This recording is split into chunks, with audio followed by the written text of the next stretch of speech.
Chapter 45. Change your thoughts, change your life. 45th verse. The greatest perfection seems imperfect, and yet its use is inexhaustible. The greatest fullness seems empty, and yet its use is endless. Great straightness seems twisted. Great intelligence seems stupid. Great eloquence seems awkward. Great truth seems false. Great discussion seems silent. Activity conquers cold. Inactivity conquers heat. Stillness and tranquility set things in order in the universe. Living beyond superficialities. This verse suddenly asks you to view the world with new eyes. Most likely, you've been conditioned to evaluate just about everything with a cursory and fleeting glance. Here, however, Lao Tzu is asking you to stop seeing through your ego-dominated culture and to instead begin noticing the still and tranquil, invisible space within everything. When you go beyond superficialities, you become aware that what used to look imperfect, empty, awkward, or even stupid now appears perfect, full, eloquent, and intelligent. Your previous way of thinking about the world told you that it's full of imperfections. The people in your life should be different. Politicians should be aligned with your values. The weather should be more consistent and reliable. The multitude should be more peaceful. Young people should study harder, and older people should be more tolerant. The assessments are relentlessly endless, and they're all based on teachings that you've adopted. While they may seem sensible and correct, these views are simply the result of only looking at what exists on the surface. Hold on a minute, this verse of the Tao Te Ching seems to say. Try looking at it this way. What seems to be imperfect has perfection, and what seems empty and false has a profound spiritual truth supporting it.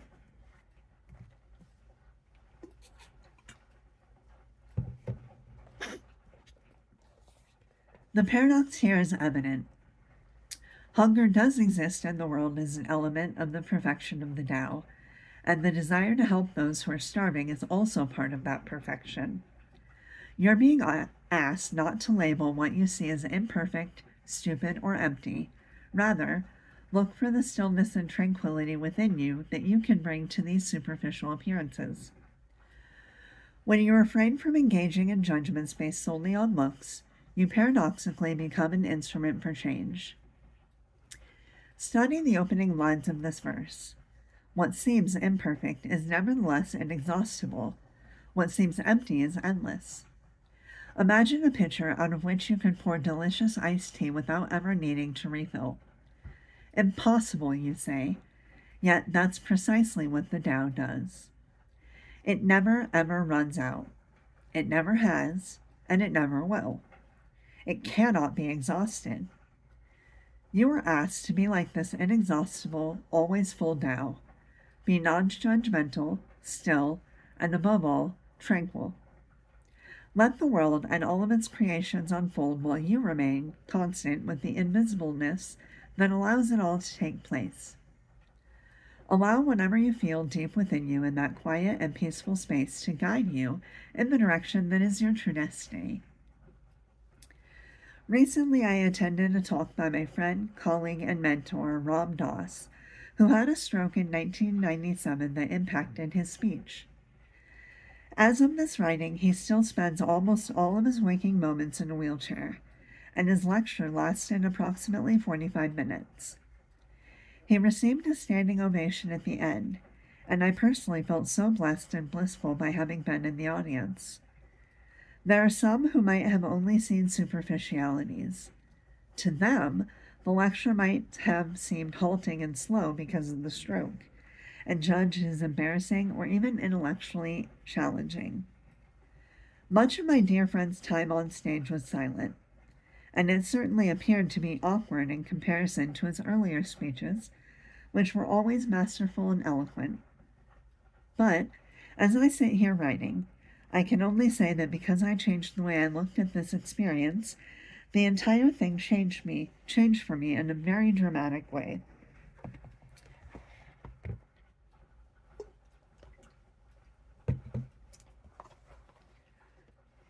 While Ram Dass's words were few, his message was straightforward, laconic, and direct.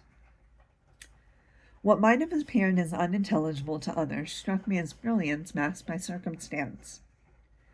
What could have been viewed as fumbling was articulate and perfect in every way. I heard a great presentation to a loving, receptive crowd that was done largely between long periods of luscious silence. Throughout this lecture, all of the audience members and I remained still and tranquil. As Lao Tzu concludes in this 45th verse of the Tao Te Ching, it set things in order in our universe. I can feel the presence of Lao Tzu here this morning as I gaze at the drawing of that beautiful old man sitting on an ox. He seems to be urging me on to tell you how to apply this great wisdom, which comes from living beyond shallowness. First, see imperfections as perfect, even if your ego mind cannot comprehend this. Become aware of your conditioned responses that lead you to label people, places, and circumstances as less than perfect. See the flawlessness behind the supposed defects. As I watch my children grow up, for instance, there were many times when their challenging behavior at a certain age was really a kind of brilliance. For example, I observed them refusing to eat certain nutritious foods, knowing that they needed to go through these phases in order to reach higher places. An adamant refusal to eat vegetables isn't stupid or twisted thinking. It was perfect and necessary for them at the time. You can apply the same kind of patient stillness to the world. Inch by inch, we evolve as a people toward a fuller union with the Tao. One of history's great mystical thinkers, Meister Eckhart, poetically put it this way several centuries ago. Every object, every creature, every man, woman, and child has a soul, and it is the destiny of all. To see as God sees, to know as God knows, to feel as God feels, to be as God is. Second, give yourself permission to be perfect, even with all of your seeming imperfections. Recognize yourself first and foremost as a creature of God, creation of God, which is your perfection. It has nothing to do with how you look or any so-called mistakes or failures you may have attracted to yourself, even though these superficialities will continue throughout your entire lifetime in this body. The source of your material self, the eternal Tao, is flawless, straight, full, and an expression of truth. When those ways that you've been taught are imperfect appear, and you notice the pain you're causing yourself by disliking or judging them, call in your Tao perfect self to tend to these so-called faults. When you surround it with love, the superficial appearance and feeling of being unloved will become tranquil. The 13th century mystical poet Rumi sums this up perfectly in this short observation. You are the truth, from foot to brow. Now, what else would you like to know? Do the Tao now. Make a list of 10 things you've labeled as imperfect, twisted, or stupid. Then take one at a time and elicit the feeling in your body that's attached to that item.